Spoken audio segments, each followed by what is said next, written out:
S, ಮೊದಲನೇದಾಗಿ ಇಲ್ಲಿ ತುಂಬ ಥ್ಯಾಂಕ್ಸ್ ಹೇಳೋದು ಚರಣ್ ರಾಜ್, ಧನುಷ್, ನಿಮ್ಮಿಬ್ಬರು ಇವತ್ತು ನೀವಿಬ್ಬರು ಹೀರೋಗಳು ಇವತ್ತಿಲ್ಲಿ.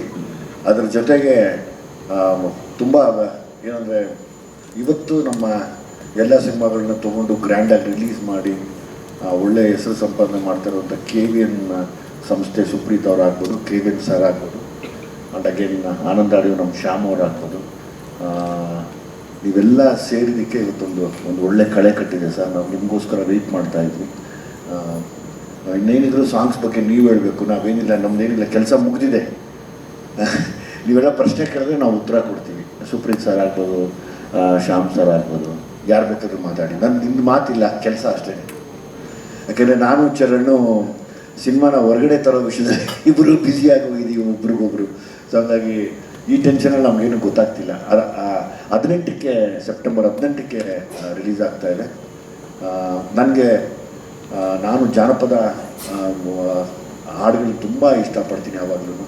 ಅದರಲ್ಲಿ ನಮ್ಮ ಧನುಷ್ ತಂಡ, ತಮ್ಮಡಪ್ಪನವರು ಏನವರು ಆ ಟೀಮ್ ಇದೆ ಅವರಾಗ್ಬೋದು, ನಮ್ಮ ಮಲೆ ಮಹದೇಶ್ವರನ ಬೆಟ್ಟ ತಪ್ಪಲಲ್ಲಿರುವಂಥ ಎಲ್ಲ ಮಾದಪ್ಪನ ಭಕ್ತರಾಗ್ಬೋದು, ಅದಾದಮೇಲೆ ಮಂಟೇಸ್ವಾಮಿ ಆಗ್ಬೋದು, ಇನ್ನೂ ಸುಮಾರು ಫೋಕ್ ಸಾಂಗ್ಗಳನ್ನ ತರಬೇಕನ್ನೋ ಆಸೆ ಇದೆ ನನಗೆ.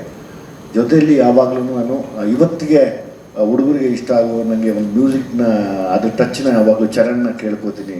ಚರಣ್ ಆ್ಯಕ್ಚುಲಿ ಹೀರೋ ಈ ಸಾಂಗ್ಗೆ ಎಲ್ಲದಕ್ಕಿಂತ ಹೆಚ್ಚಾಗಿ. ಸೊ ಹಾಗಾಗಿ once again thank you Charan, thank you very much.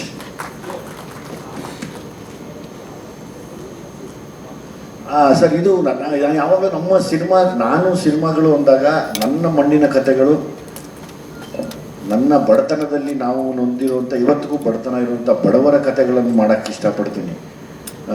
So ಹಂಗಾಗಿ ಆ ಬಡತನದ ನೋವಾಗ್ಬೋದು, ಯಾವಾಗಲೂ ನಾವು ಮೊದಲು ಕೇಳಿದಂಥ ಗೀತೆಗಳೆಲ್ಲ ಇವೇನೆ. ಅದು ಇವತ್ತೇನು ಹೊಸ ತಂಡ ಉಟ್ಕೊಂಡಿದೆ ಧನುಷ್ ಟೀಮೆಲ್ಲ, ಈ ಥರ ಸುಮಾರು ತಂಡಗಳು ಉಟ್ಕೊಂಡಿದೆ. ಅವರೆಲ್ಲರೂ ಮೇಲೆ ಬರಬೇಕು ಅನ್ನೋ ಆಸೆ. ಮತ್ತು ನಮ್ಮ ಸಂಸ್ಕೃತಿ ಏನು ಜಾನಪದ ಸಂಸ್ಕೃತಿ ಏನಿದೆ ಅದನ್ನು ನಾವು ಇನ್ನೂ ದೊಡ್ಡ ಮಟ್ಟಕ್ಕೆ ಬೆಳೆಸ್ಕೊಂಡು ಹೋಗಬೇಕು.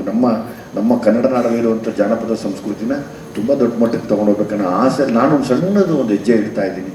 ಸೊ ಹಾಗಾಗಿ ಮುಂದೆ ಬರುವಂಥ ಎಲ್ಲ ನಿರ್ದೇಶಕರಾಗ್ಬೋದು, ಎಲ್ಲೋ ಒಂದು ಕಡೆ ಒಂದೊಂದು ಜಾನಪದ ಗೀತೆಗಳನ್ನ ಹಾಕ್ತಾ ಬಂದರೆ ಸೊ ಅವಾಗ ಅದು ಕೂಡ ನಶಿಸೋಗಲ್ಲ ಅನ್ನೋ ಒಂದು ಆಸೆ ನನಗಿದೆ. ಇದು ವಿನಯ್ ಅವ್ರಿಗೆ ನಿಮ್ಮ ಸೀಮೆ ಹಾಡು